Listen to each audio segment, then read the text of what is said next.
নমস্কাৰ, এই মুহূৰ্তত আহি পৰিছে ৰাতিপুৱা কেইবাটাও বিগ ব্ৰেকিং নিউজ। আজ গোটেই অসমৰ লগতে ভাৰতৰ বিভিন্ন প্ৰান্তৰ পৰা যুগুতোৱা হৈছে কেইবাটাও গুৰুত্বপূৰ্ণ খবৰ। মুখ্যমন্ত্ৰী হিমন্ত বিশ্ব শৰ্মাৰ এক বহুতে জৰুৰী খবৰ। হয়, ৰাজ্যৰ লাখ লাখ সাধাৰণ জনতা এতিয়া বিপদত পৰিব। হয়, আমাৰ প্ৰথমটো খবৰে ৰাজ্যবাসীৰ বাবে বহুতে গুৰুত্বপূৰ্ণ খবৰ। এনেবোৰ বাবাতৰি পাই থাকিব হলে আমাৰ এই চেনেলটো সাবস্ক্ৰাইব কৰিব আৰু আজিৰ এই ভিডিঅ'টি ইনফৰ্মেটিভ লাগিলে এটাকৈ লাইক নিশ্চয় কৰিব। হয়, আধাৰ কাৰ্ডক লৈ মুখ্যমন্ত্ৰী হিমন্ত বিশ্ব শৰ্মাৰ এক বিগ ব্ৰেকিং নিউজ। এতিয়াৰে পৰা 18 বছৰৰ ওপৰৰ কোনো লোকে নাপাব আধাৰ কাৰ্ড। হয়, যদি আপোনাৰ পৰিয়ালৰ কাৰোবাৰ আধাৰ কাৰ্ড নাই, এই খবৰটো আপোনাৰ কাৰণে বহুতে জৰুৰী। ভিডিঅ'টি স্কিপ নকৰিব। আপোনাৰ পৰিয়াল তথা আপোনাৰ ওচৰে পাজৰে যদি কাৰোবাৰ আধাৰ কাৰ্ড নাই, তাকো আপুনি উপদেশ দিব পাৰিব। গতিকে আজিৰ ভিডিঅ'টি স্কিপ নকৰিব। আধাৰ কাৰ্ডক লৈ আহি গ'ল এক বিগ ব্ৰেকিং নিউজ।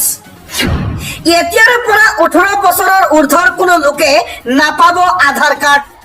আপোনাৰ বয়স যদি 18 পাৰ কৰিছে, তেনেহলে আপুনি আধাৰ কাৰ্ড নাপাব। মুখ্যমন্ত্ৰী হিমন্ত বিশ্ব শৰ্মাৰ এক জৰুৰী খবৰ। যদি কোনো লোকে এতিয়াও আধাৰ কাৰ্ড পোৱা নাই, এই মাহৰ ভিতৰতে আবেদন কৰক। হয়, মাত্ৰ এটা মাহ বান্ধি দিছে, এই মাহৰ ভিতৰতে আধাৰ কাৰ্ড বনাই লওক, নহলে পিছলৈ গৈ আপুনি বিপদত পৰিব।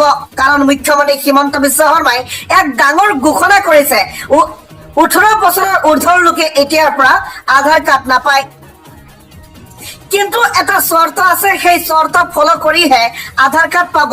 18 ঊৰ্ধ্বৰ ব্যক্তিসকলেও আধাৰ কাৰ্ড পাব, কিন্তু তাতে বহুত কেইটা টাৰ্মছ এণ্ড কণ্ডিশ্যন আছে। কি কি নথি পত্ৰ লাগিব, আপোনাৰ ক'ত ক'ত যাব লাগিব, সবিশেষ জানক। ইয়াৰ পিছত বন্ধ হৈ যাব আবেদন প্ৰক্ৰিয়া। এক মাহৰ পিছতেই আবেদন প্ৰক্ৰিয়া বন্ধ হৈ পৰিব। ছেপ্টেম্বৰ মাহ আবেদনৰ অন্তিমটো সময়সীমা। লগতে ইয়াৰ পিছতো যদি কোনো লোক বাদ পৰি যায়, জিলা আয়ুক্তক আবেদন কৰিব লাগিব। আপুনি ডাইৰেক্ট আধাৰ চেণ্টাৰত গৈ আপুনি আধাৰ কাৰ্ড নাপায়, আপুনি জিলা আয়ুক্তক আবেদন কৰাৰ পিছতহে জিলা আয়ুক্তই তন্নতন্নকৈ আপোনাৰ নথি পত্ৰ পৰীক্ষা কৰিব। তাৰ পিছত যদি প্ৰয়োজন হয় আপোনাক আধাৰ কাৰ্ড দিব, অন্যথা আধাৰ কাৰ্ড আপোনাক প্ৰভাইড কৰা নহয়। সম্পূৰ্ণ দিশ চালি জাৰি চাইহে আয়ুক্তই দিব পাৰিব আধাৰ কাৰ্ড। কেৱল জিলা আয়ুক্তইহে দিব পাৰিব আধাৰ কাৰ্ড। কিন্তু শিডিউল ট্ৰাইব, শিডিউল কাষ্ট, চাহ জনজাতি হলে এবছৰলৈ আধাৰ কাৰ্ড দিয়া হব। আধাৰ কাৰ্ডক লৈ মুখ্যমন্ত্ৰী হিমন্ত বিশ্ব শৰ্মাৰ এক জৰুৰী বাৰ্তা আছিলে। গতিকে যদি আপোনাৰ পৰিয়ালৰ কাৰোবাৰ আধাৰ কাৰ্ড নাই, এক মাহৰ সময় বান্ধি দিয়া গৈছে, এই মাহৰ ভিতৰত আপুনি আধাৰ কাৰ্ড বনাই লওক, অন্যথা আপোনাৰ পৰিয়ালৰ সদস্যৰ লগতে আপুনিও বিপদত পৰিব। ৰাজ্যবাসীক দিবলৈ আন এক বিগ ব্ৰেকিং নিউজ। 27 জন নামাজী সহ 50 জনৰ মৃত্যু। হয়, নামাজ পঢ়ি থকাৰ সময়তে গুলীয়াই হত্যা কৰিলে 50 জনকৈ লোকক। ক'ত এই ভয়ংকৰ ঘটনা ঘটিছে, সবিশেষ জনাইছো। ভিডিঅ'টি শেষলৈকে চাওক। নামাজ আদায়ৰ সময়তে মছজিদত ভয়ংকৰ কাণ্ড। 27 জন নামাজী সহ 50 জন লোকৰ কৰুণ মৃত্যু। নামাজ আদায় কৰি থাকোতেই মছজিদত ধাৰাসাৰ গুলীবৰ্ষণ। মটৰ চাইকেলেৰে অহা দুৰ্বৃত্তই আক্ৰমণ কৰে মছজিদটোত। এটা বহুতে ডাঙৰ খবৰ, এটা ভয়ংকৰ খবৰ। তাচিন্নাৰ উংগুৱান মন্টুৰ মছজিদত এই ভয়ংকৰ ঘটনা। ভয়ংকৰ আক্ৰমণৰ পিছতেই নাইজেৰিয়াত এতিয়া হাই এলাৰ্ট। নাইজেৰিয়াৰ এক ভয়ংকৰ দৃশ্য, এক ভয়ংকৰ খবৰ আহি পৰিছে। নামাজ পঢ়ি থকাৰ সময়তে 50 জনকৈ লোকক গুলীয়াই হত্যা কৰা হৈছে। নামাজ আদায় কৰি থাকোতেই মছজিদত এই ভয়ংকৰ কাণ্ড সংঘটিত হয়। 27 জন নামাজী সহ 50 জন লোকৰ কৰুণ মৃত্যু হৈছে বুলি জানিব পৰা গৈছে। ৰাজ্যত যিকোনো মুহূৰ্তত লাগিব পাৰে হাহাকাৰ। হয়, ৰাজ্যত যিকোনো মুহূৰ্তত হাহাকাৰ লাগিব পাৰে। এইবাৰ যুদ্ধ হোৱাটো ফাইনেল। কাৰণ মিয়াসকলে দাবী কৰিছে স্বায়ত্ব শাসন। মিয়া সংস্কৃতি, মিয়া পৰম্পৰাক লৈ স্বায়ত্ব শাসন বিচাৰিছে মিয়াসকলে। কেতিয়াবা মিয়ালেণ্ড, কেতিয়াবা স্বায়ত্ব শাসন বিচাৰিছে। গতিকে অসমত এক ডাঙৰ যুদ্ধ হোৱাৰ আশংকা প্ৰকাশ কৰা হৈছে। মিয়াসকলে সংবাদমেল পাতি এই স্বায়ত্ব শাসনৰ অধিকাৰ আছে বুলি সাব্যস্ত কৰিছে প্ৰতিবাদ। হয় ভিডিঅ'টি অলপ স্কিপ নকৰিব, শেষলৈকে চাওক।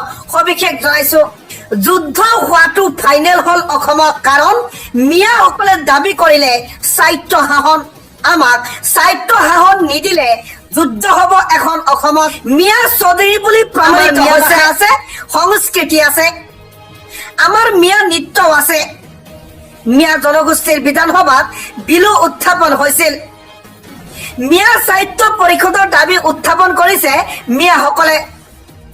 যধে মধে মিয়া খেদিবলৈ হেংদাং ওলাই আহে একাংশ অসমৰ দল সংগঠন। হেংদাঙতো সৰু সুৰা কথা নহয়। আমাৰ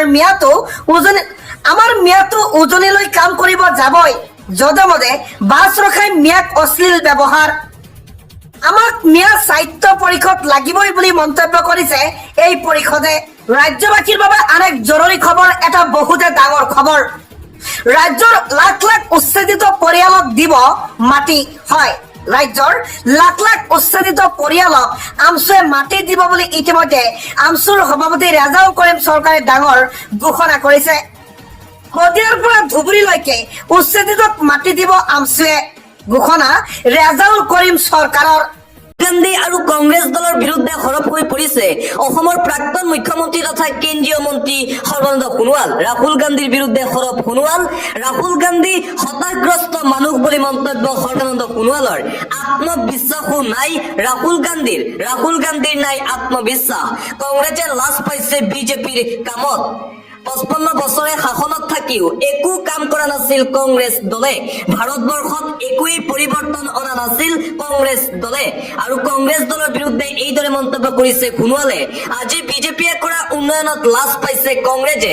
বিৰোধী ইতিমধ্যেই হতাশগ্ৰস্ত হৈছে বুলি মন্তব্য সোণোৱালৰ। সদনত ঘৃণনীয় কাম কৰিছে কংগ্ৰেছ দলে আৰু বিৰোধীয়ে। কংগ্ৰেছ শেষ হবলৈ বেছি দিন নাই বুলি মন্তব্য সোণোৱালৰ। ৰাহুল গান্ধীৰ ভূমিকা কোনো মানুহে ভাল পোৱা নাই। ৰাহুল গান্ধীক কোনো এজন মানুহে ভাল নাপায়। ৰাহুল গান্ধীয়ে ভাৰতৰ স্বাৰ্থত গঠনমূলক বক্তব্য ৰখা নাই। ৰাহুল গান্ধীক কটাক্ষ কেন্দ্ৰীয় মন্ত্ৰী তথা প্ৰাক্তন মুখ্যমন্ত্ৰী সৰ্বানন্দ সোণোৱালৰ। দিবলৈ এটা বিগ ব্ৰেকিং নিউজ। আধাৰ কাৰ্ডক লৈ মুখ্যমন্ত্ৰী হিমন্ত বিশ্ব শৰ্মাৰ বৃহৎ ঘোষণা। অসমত 18 বছৰৰ ওপৰৰ লোকে নাপাব আধাৰ কাৰ্ড। কেৱল SC ST চাহ শ্ৰমিক সকলক অনাগত এবছৰৰ বাবে দিয়া হ'ব আধাৰ কাৰ্ড। তাৰ বাদে যিসকলৰ আধাৰ কাৰ্ড নাই ছেপ্টেম্বৰ মাহতেই জনাব লাগিব আবেদন। ইয়াৰ পিছতো যদি কোনোবা থাকি যায় তেওঁ জিলা আয়ুক্তৰ কাষ চাপিব লাগিব। অবৈধ বাংলাদেশীয়ে আধাৰ লৈ যাতে ভাৰতীয় হ'ব নোৱাৰে তাৰ বাবে এই বৃহৎ সিদ্ধান্ত গ্ৰহণ কৰিছে ৰাজ্য চৰকাৰে। আধাৰ কাৰ্ডক লৈ হিমন্ত বিশ্ব শৰ্মাই আজি এই বৃহৎ ঘোষণা কৰিলে। এটা ব্ৰেকিং নিউজ। বাংলাদেশী আৰু মিয়াৰ অভিযানৰ নামত দেশী মুছলমানক টাৰ্গেট কৰিছে চিতু বৰুৱাই। যিকোনো মুহূৰ্তত গ্ৰেপ্তাৰ হ'ব পাৰে জাতীয় সংগঠনৰ নেতা চিতু বৰুৱা। চিতু বৰুৱাৰ বিৰুদ্ধে এজাহাৰ দাখিল কৰা হৈছে। বিপদত এইবাৰ চিতু বৰুৱা। বাংলাদেশী আৰু মিয়াৰ অভিযানৰ নামত দেশী মুছলমানক টাৰ্গেট কৰাৰ অভিযোগ। যিকোনো মুহূৰ্তত গ্ৰেপ্তাৰ হ'ব পাৰে বিতৰ্কিত নেতা চিতু বৰুৱা। বাংলাদেশী মিয়া খেদিবলৈ গৈ বিপদত পৰিছে এতিয়া চিতু বৰুৱা। চিতু বৰুৱাৰ বিৰুদ্ধে এজাহাৰ দাখিল কৰা হৈছে। মিয়া খেদাৰ নামত দেশী মুছলমান লোকক টাৰ্গেট কৰাৰ অভিযোগ। গৌৰীপুৰ থানাত চিতু বৰুৱাৰ বিৰুদ্ধে ধুবুৰী জিলা দেশী জনগোষ্ঠীয় মঞ্চৰ এজাহাৰ দাখিল। শিৱসাগৰত দেশী ব্যক্তিৰ ওপৰত চলোৱা অত্যাচাৰৰ বিৰুদ্ধে গৌৰীপুৰত বৃহৎ প্ৰতিবাদ। মিয়া খেদাৰ নামত শিৱসাগৰত চিতু বৰুৱাৰ দলে নামনি অসমৰ দেশী লোকসকলক হাৰাশাস্তি কৰিছে। হাতে হাতে প্লে কাৰ্ড লৈ চিতু বৰুৱাৰ বিৰুদ্ধে গৰজি উঠিল শ শ দেশী জনগোষ্ঠীয় লোক। কৰিছে প্ৰতিবাদ আৰু এজাহাৰো দাখিল কৰা হৈছে চিতু বৰুৱাৰ বিৰুদ্ধে। যিকোনো মুহূৰ্তত গ্ৰেপ্তাৰ হ'ব পাৰে মিয়া খেদা নেতা চিতু বৰুৱা।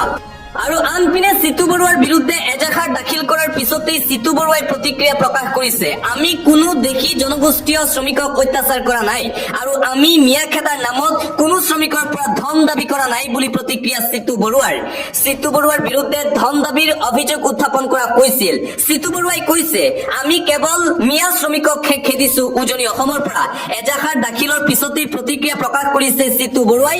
গৰিয়া মৰিয়া দেশী জলসা চয়দক আমি বাধা নিদিও।